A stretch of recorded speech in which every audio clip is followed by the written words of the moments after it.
Hi friends, ಇವತ್ತು ನಾನು ನಿಮಗೆ ಒಂದು ಹರ್ಬಲ್ ಟೀ ಮಾಡೋದು ಹೇಳ್ಕೊಡ್ತೀನಿ.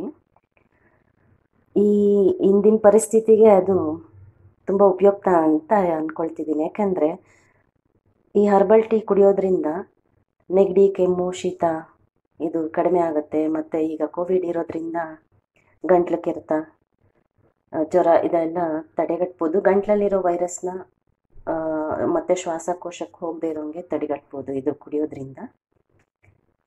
ಬನ್ನಿ ನೋಡೋಣ ಹೇಗೆ ಮಾಡೋದು ಇದು ಅಂತ. ಇದಕ್ಕೇನೇನು ಬೇಕಾಗುತ್ತೆ ನೋಡ್ಕೊಳ್ಳೋಣ. ಇದು ಅಮೃತ ಬಳ್ಳಿ, ಜ್ವರಕ್ಕೆ ಉಪಯೋಗಿಸ್ತಾರೆ. ದೊಡ್ಡಪತ್ರೆ, ಗಂಟ್ಲು ನೋವು, ಗಂಟ್ಲ ಕೆರೆತ, ಕೆಮ್ಮಿಗೆ. ಇದು ಕರಿಬೇವು, ಇದರೊಳಗೆ ತುಂಬ ವೈಟಮಿನ್ಸ್ ಇದೆ.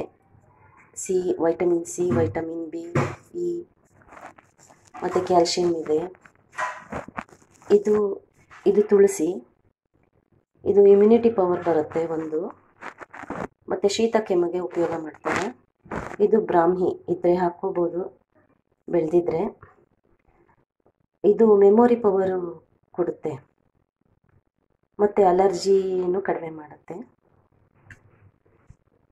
ಇದು ಶುಂಠಿ, ಬೆಳ್ಳುಳ್ಳಿ. ಶುಂಠಿ ಇಷ್ಟು ತೊಗೊಂಡ್ರೆ ಸಾಕು, ಬೆಳ್ಳುಳ್ಳಿ ಇಷ್ಟು, ಮತ್ತು ಜೀರಿಗೆ, ಮೆಣಸು. ಮೆಣಸು, ಶುಂಠಿ, ಬೆಳ್ಳುಳ್ಳಿ ಇದು ದೇಹಕ್ಕೆ ಶಾಖ ಕೊಡುತ್ತೆ, ಉಷ್ಣ ಕೊಡುತ್ತೆ. ಅರಿಶಿನ, ಇದ್ರ ಬಗ್ಗೆ ಏನು ಹೇಳಲೇಬೇಕಾಗಿಲ್ಲ, ಪ್ರತಿಯೊಬ್ಬರಿಗೂ ಗೊತ್ತಿರುತ್ತೆ, ಉಪಯೋಗ ಮಾಡೇ ಮಾಡ್ತಾರೆ. ಕೊನೆಯದಾಗಿ ಇದು ಉಪ್ಪು. ಈಗ ಸ್ಟವ್ ಹಚ್ಕೊಂಡು ಒಂದು ಪಾತ್ರೆ ಇಟ್ಕೊಂಡಿದ್ದೀನಿ, ಮತ್ತು ಇಷ್ಟು ನೀರು ಹಾಕಬೇಕು. ಇದು ಕುಡಿಯೋ ನೀರು ಲೋಟ ಇರುತ್ತಲ್ಲ, ಈ ಥರ ಇದರೊಳಗೆ 2 ಲೋಟ ಹಾಕ್ಕೊಂಡಿದ್ದೀನಿ. ಫುಲ್ ಫ್ಲೇಮ್ ಇಟ್ಕೊಳ್ಳಿ. ಈಗ ಈ ನೀರಿಗೆ ನಾವು ಎಲೆಗಳೆಲ್ಲ ಇಟ್ಕೊಂಡಿದ್ವಲ್ಲ, ದೊಡ್ಡಪತ್ರೆ, ಅಮೃತ ಬಳ್ಳಿ, ಕರಿಬೇವೆಲ್ಲ ಎಲ್ಲನೂ ಒಂದು ಸ್ವಲ್ಪ ತುಂಡು ಮಾಡಿಕೊಂಡು ಹಾಕ್ಕೊಳ್ಳಿ. ಈಗ ಇದಕ್ಕೆ ಬೆಳ್ಳುಳ್ಳಿ ಜಜ್ಕೊಂಡು ಹಾಕ್ಕೊತಿದ್ದೀನಿ. ಆಮೇಲೆ ಶುಂಠಿ ಅದು ತೊಳೆದ್ಬಿಟ್ಟು ಸಿಪ್ಪೆ ತೆಗೆದು ಈ ಥರ ಜಜ್ಕೊಳ್ಬೋದು, ಇಲ್ಲಾಂದರೆ ತುರಿದ್ಬಿಟ್ಟು ಹಾಕ್ಕೊಳ್ಳಿ. ಜೀರಿಗೆನ ಪುಡಿ ಮಾಡಿಟ್ಕೊಂಡು ಹಾಕ್ಕೊಳ್ತಿದ್ದೀನಿ, ಮತ್ತು ಮೆಣಸು ಪುಡಿ ಮಾಡಿಟ್ಕೊಂಡು ಹಾಕ್ಕೊಂಡಿದ್ದೀನಿ.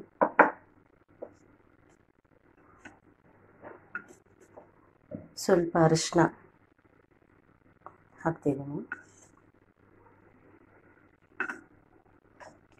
ಹಾಕ್ಬಿಟ್ಟು ಒಂದು ರೌಂಡ್ ತಿರುವಿ.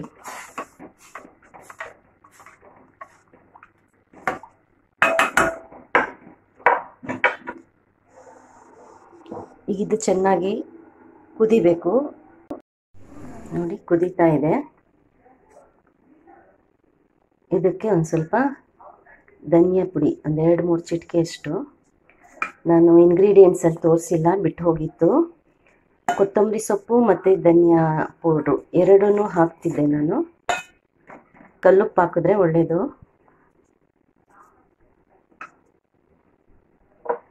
ನಾನು ಸೀ ಸಾಲ್ಟ್ ಬಳಸ್ತೀನಿ, ಅದನ್ನು ಹಾಕಿದ್ದೀನಿ, ಕಲ್ಲುಪ್ಪು.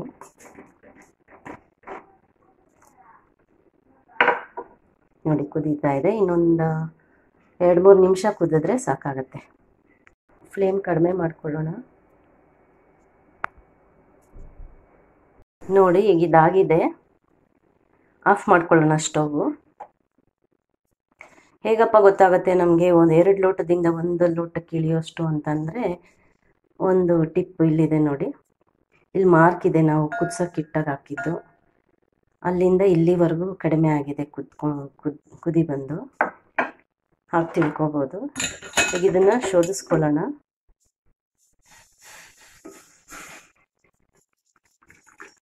ಈಗ ಒಂದು ಗ್ಲಾಸಿಗೆ ಬಗ್ಸೋಣ. ಇದು ಸ್ವಲ್ಪ ಬಿಸಿ ಇರುವಾಗಲೇ ಕುಡಿಬೇಕು. ಕಾಫಿ ಟೀ ಹೇಗೆ ಕುಡಿತೀವಿ ನಾವು ಆ ಥರ. ಒಂದು ದಿವಸಕ್ಕೆ ಇದೊಂದು ಗ್ಲಾಸ್ ತೊಗೊಂಡ್ರೆ ಸಾಕಾಗತ್ತೆ. ಬಟ್ 2 ಸತಿ 3 ಸತಿ ಕುಡಿಬೇಕಂತ ಅಂದರೆ ಇದನ್ನೇ ಭಾಗ ಮಾಡ್ಕೋಬೇಕು, ಅಂದರೆ ಸಣ್ಣ ಸಣ್ಣ ಗ್ಲಾಸ್ನಲ್ಲಿ ತೊಗೋಬೇಕು. ಜಾಸ್ತಿ ಪ್ರಮಾಣದಲ್ಲಿ 2-3 ಸತಿ ತೊಗೊಂಡ್ರೆ ಹೀಟ್ ಆಗಿಬಿಡುತ್ತೆ ಬಾಡಿ. ಆದ್ದರಿಂದ ಇಷ್ಟು ತೊಗೊಂಡ್ರೆ ಸಾಕು ಒಂದು ಟೈಮು. ಇಲ್ಲಾಂದರೆ ಇದನ್ನೇ ಭಾಗ ಮಾಡಿ 2 ಸತಿ ತಗೋಬೇಕು. ಬಿಸಿ ಇರುವಾಗಲೇ ಕುಡಿಬೇಕು. ಬಿಸಿ ಬಿಸಿ ಗಂಟ್ಲಿಗೆ ಹಾಯ್ ಅನಿಸುತ್ತೆ ಮತ್ತು ಒಳ್ಳೆಯದು.